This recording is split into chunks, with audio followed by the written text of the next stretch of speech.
ಚಲಿಸುತ್ತಿದ್ದ ಆಟೋವೊಂದಕ್ಕೆ ನಾಯಿ ಅಡ್ಡ ಬಂದು ಚಾಲಕನ ನಿಯಂತ್ರಣ ತಪ್ಪಿ ಪಲ್ಟಿಯಾದ ಘಟನೆ ಕಿನ್ನಿಕೋಳಿಯ ರಾಜರತ್ನಾಪುರದಲ್ಲಿ ನಡೆದಿದೆ.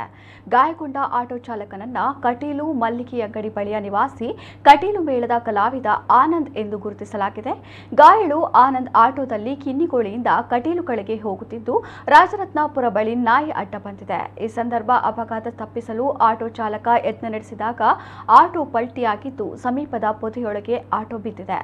ಆಟೋ ಪಲ್ಟಿಯಾದ ರಭಸಕ್ಕೆ ಚಾಲಕನಿಗೆ ಗಂಭೀರ ಗಾಯಗಳಾಗಿದ್ದು ಕೂಡಲೇ ಸ್ಥಳೀಯರು ಅವರನ್ನು ಆಸ್ಪತ್ರೆಗೆ ದಾಖಲಿಸಿದ್ದಾರೆ. ಅಪಘಾತದಿಂದ ಆಟೋಗೆ ಸಂಪೂರ್ಣ ಹಾನಿಯಾಗಿದೆ.